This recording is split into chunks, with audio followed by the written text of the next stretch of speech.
Dans cette vidéo, nous allons nous intéresser à la partie droite du BMC.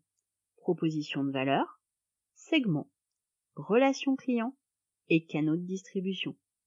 Tout ce que nous allons aborder à partir de maintenant repose sur un principe de questionnement. Il s'agit de se poser un maximum de questions pour cadrer les choses, réduire les risques, faire preuve de discernement pour attaquer le marché avec précision. Comme l'archer face à une cible, nous devons faire le point sur différents éléments. Cela reprend le principe d'itération. À chaque question, les éléments de réponse donnent des post-it, d'abord sur une base de savoir incertaine. Cette base va se renforcer par confrontation avec les early adopters, les experts. Progressivement, on va aboutir à une connaissance juste des éléments indiqués sur le post-it, et donc à leur maintien ou non dans le BMC. Le cœur de notre réflexion, c'est la proposition de valeur. Sans une proposition de valeur, pas de client. Pas de client, pas de revenu. Et sans revenu potentiel, pas d'investissement possible pour développer le projet. Il s'agit donc de construire en parallèle notre proposition de valeur et notre cible.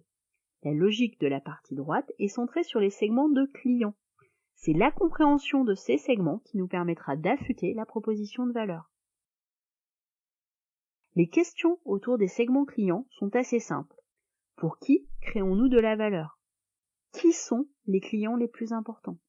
Quels sont les segments que nous devons attaquer en priorité? Pourtant, les réponses sont moins aisées. D'une vision floue, nous allons devoir passer à une vision précise. Ces réponses devront définir des segments avec des besoins, des comportements, des caractéristiques précises. Elles exigent d'être factuelles quant au niveau de connaissance sur les éléments, d'être proactif pour augmenter cette connaissance afin que les zones de flou disparaissent progressivement.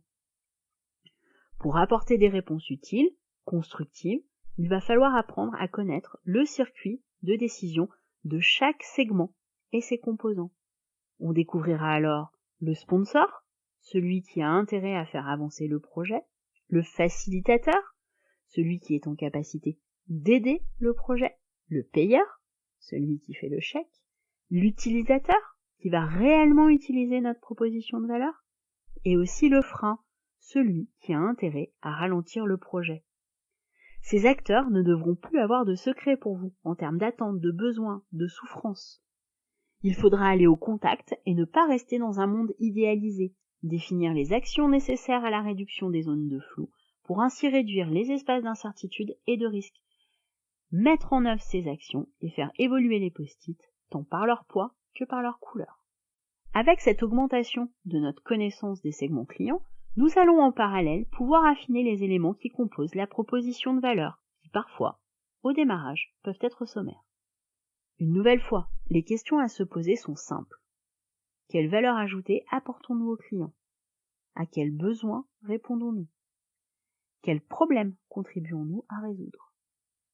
Notre proposition de valeur est au croisement des standards de marché, pour s'en différencier, des besoins des clients, pour qu'ils nous différencient, et de ce que nous pouvons apporter.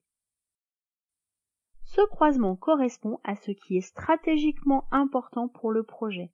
Il est symbolisé par une étoile, c'est dans cet espace que doit se trouver notre proposition de valeur.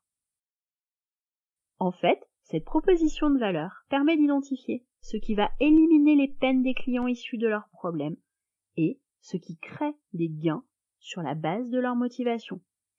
Même si cela vous semble flou, et c'est normal au démarrage d'un projet, une proposition de valeur a toujours deux moteurs, l'un technique, l'autre comportemental. Le moteur technique est lié à la technologie, au service, à des aspects industriels, qualité, performance, comme par exemple la nouveauté, nouvelle technologie, nouvelle invention, nouveaux produits, nouveaux services. Le design, l'esthétisme de votre produit, l'amélioration de l'environnement. D'autres composantes du moteur technique vous sont présentées en ressources complémentaires. Le moteur comportemental est davantage lié aux motivations financières, commerciales, stratégiques, personnelles, comme par exemple la réduction des risques pour le client, l'atteinte d'un nouveau marché, le gain de temps. D'autres composantes du moteur comportemental vous sont présentées en ressources complémentaires. En fait, à partir de ces éléments, nous allons pouvoir associer nos différents profils du circuit de décision, sponsor, payeur, frein, aux éléments de la proposition de valeur sur une logique d'adéquation.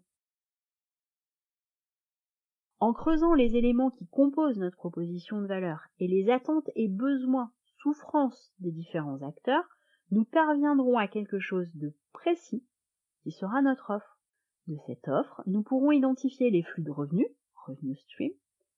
Ainsi, dans notre travail avec la plateforme Strategix, nous pourrons nous assurer que l'ensemble des rôles indiqués dans les circuits de décision pour un segment de clientèle doit pouvoir bénéficier d'un ou plusieurs des éléments de la proposition de valeur définie. Sinon, il faudra les écarter de notre réflexion ou encore retravailler ces éléments. Notre offre produits et services n'est que la matérialisation de la proposition de valeur. Maintenant que l'adéquation proposition de valeur segment de client est solide, nous allons pouvoir travailler sur les deux cases intermédiaires, à savoir relation client d'une part et canaux de distribution d'autre part. Nous mobilisons ici la même logique que précédemment, des questions basiques qui exigent des réponses les plus précises, les plus justes possibles au fil des itérations et du travail des hypothèses. Pour les canaux de distribution, nous allons devoir nous poser les questions suivantes. Comment vos clients préfèrent-ils être atteints, achetés? Lesquels sont les plus accessibles, efficaces, rentables? Comment les intégrons-nous aux habitudes de nos clients? Nous serons alors en mesure de définir la manière dont l'entreprise communique et entre en contact avec ses clients. Pour cela, on va à nouveau travailler sur le lien entre les éléments de la proposition de valeur et les spécificités de nos segments clients. Et au fil du temps, consolider la construction du BMC en faisant évoluer la couleur des post-it et leur poids en fonction des liens.